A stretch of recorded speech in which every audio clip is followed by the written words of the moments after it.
ધ્રાંગધ્રાના ગ્રામ્ય પંથકમાં દુષ્કર્મની ફરિયાદ પરત ખેંચવા માટે ધમકી આપવામાં આવી। પીડિતાના પિતાને આરોપી અને તેના કાકા તરફથી ધમકી મળી છે। પીડિતાના પિતાએ ન્યાયની માંગ સાથે ગૃહ રાજ્યમંત્રીને પત્ર લખ્યો છે।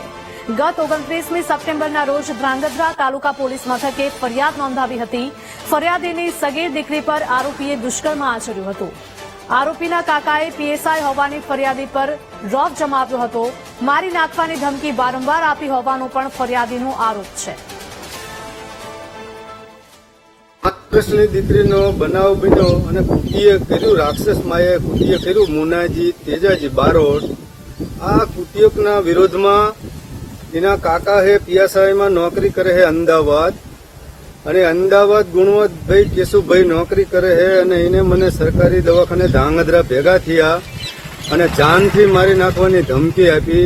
તને તો પણ મારી નાખીશ, પણ તારા પરિવારને પણ હોતન મારી નાખીશ, જાનથી મારી નાખીશ। અને એ સિવાય કોઈ તારા મદદગારમાં પુરાવા બધા તારા છે ને, જે કઈ પુરાવા વાળા હે, સાક્ષી પુરાવા વાળા હે, એને પણ મારી બધા ધ્યાનમાં જ છે અને એને પણ છોડવામાં આવશે નહીં। અને હું પોતે પીએસઆઈ છું, આવી મને ધમકી આપી જાનથી મારી નાખવાની, બાકી કેસ પાછો ખેંચી લે તો બધું હું સમાધાન કરી નાખતો ભલે, નકે તારે કોઈ જીવનની સંખ્યા રાખવાની નહીં। ગમે હરતો હોય છે ફરતો હોય છે તો હું મારી ધ્યાનમાં જઈશું।